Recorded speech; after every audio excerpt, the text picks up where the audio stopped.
Les nouvelles palettes d'aide américaines allouées à l'Ukraine ne changera rien. Oui, ne fera tout simplement que de nouvelles victimes sur le terrain. Nos forces armées améliorent leur position. Oui. Et puis, nous sommes bien conscients que la grande partie de cette aide restera aux États-Unis. Ça va enrichir les Américains. Et le fournissement d'armes à l'Ukraine ne changera absolument rien. Plus d'Ukrainiens mourront. Et l'Ukraine perdra encore sur le terrain. Monsieur Dimitri Peskov, vous le connaissez, le porte-parole du palais présidentiel de la Fédération de Russie, le bras droit alors de M. Vladimir Poutine.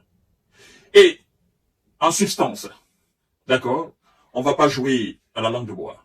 Nous sommes des concrétistes, nous sommes des réalistes. Depuis le premier jour, depuis, avant même que le Kremlin ne se prononce, j'avais utilisé exactement les mêmes termes, si vous vous souvenez de cette émission-là. J'ai utilisé exactement les mêmes termes, à 99%, en disant que ça ne changera absolument rien. En disant aussi que cette aide, toute cette somme faramineuse, la grande partie restera sur le sol américain. Je me rappelle encore, et je vous rappelle, du discours du chef de la diplomatie américaine, l'incontournable Anthony Blinken, qui a déclaré aux industriels américains que il faut que nous continuions comme ça. Parce que tout ce qui est voté ici, au niveau du Congrès comme aide, est injecté dans vos usines. C'est vous qui bénéficiez. Si on doit remplacer des armes américaines, au niveau du stock de l'armée américaine, l'argent entrera dans vos caisses. Parce que nous n'utilisons que des armes américaines, conçues sur le sol américain. Nous n'achetons pas d'armes russes, nous n'achetons pas d'armes françaises, nous n'achetons pas d'armes israéliennes, nous n'achetons pas d'armes allemandes, nous n'achetons pas d'armes britanniques, encore moins belges ou hollandaises. Nous votons l'argent et nous vous donnons l'argent. C'est vous qui fabriquez ces armes. Et en fabriquant, vous avez besoin de la main-d'œuvre. Ça crée de l'emploi. Et donc, ça propulse, ça donne de nouvelles airs à notre économie. Et donc, on est en train d'amadouer qui? On est en train de mentir qui? On ment aux Européens. Les États-Unis ne vont pas acheter des avions de guerre français pour les envoyer en Ukraine. Ça sera de la bêtise pour les Américains. D'accord? Ils ne vont jamais accepter des avions, même des léopards allemands. Ils ne vont pas acheter des Challengers britanniques pour envoyer en Ukraine. Ils ne sont pas fous. Ça sera de la bêtise pour les Américains. Ça sera se rabaisser devant les Européens. Pourtant, eux, toute leur politique, c'est de rabaisser les Européens, c'est de piétiner sur la dignité des Européens, c'est d'appauvrir les Européens. Parce que, en faisant cela, eux, ils poussent les Européens à faire comme eux aussi. Mais puisque les Européens, eux, ils ne fabriquent pas beaucoup, d'accord, ils ne fabriquent pas assez d'armes que les Américains leur imposent d'envoyer en Ukraine, et les Européens seront obligés d'acheter encore des armes américaines et les envoyer.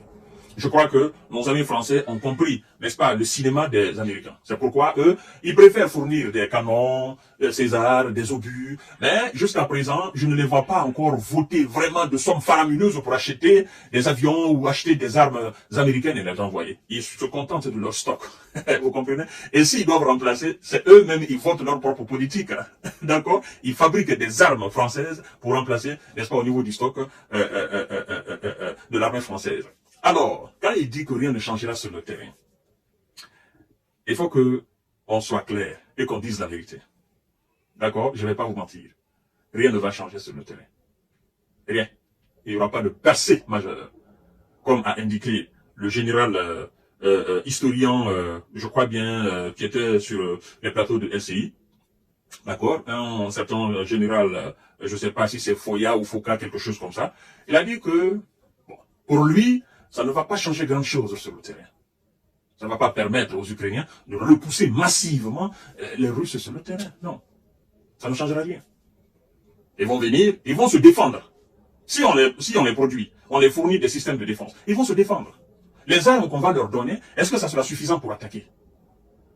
Hein?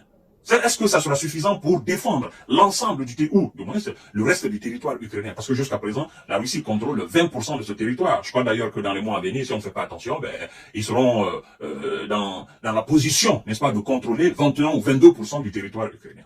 Parce que chaque jour, il y a une nouvelle libération d'une nouvelle localité. C'est pourquoi Peskov, il se dit, ça ne changera rien.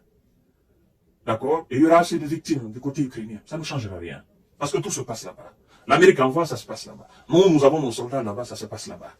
La destruction, c'est là-bas. La désolation, c'est là-bas. La désillusion, c'est là-bas. Le déconvenu, c'est là-bas. Tout, c'est là-bas. Vous voyez? Ça, c'est pas en Russie. Tout, c'est là-bas. C'est ce que ça veut dire. Et ils sont pas en position. Parce que, vous savez, l'Amérique mise sur cette aide massive. Mais en réalité, ils ont besoin de soldats expérimentés, très bien formés, pour faire fonctionner ces armes qui viendront. Parce que tu ne peux pas donner quelque chose à quelqu'un qui ne maîtrise pas. Il faut que tu le formes au maniement de la chose que tu vas le donner pour se défendre ou pour l'utiliser. Donc pendant toute cette période de formation, d'abord de fournissement, parce que ça va prendre du temps pour les fournir. Et quand on les fournit, ceux qui sont sur le terrain, les quelques soldats qui sont sur le terrain, ils n'ont pas une grande connaissance du maniement de ces armes-là.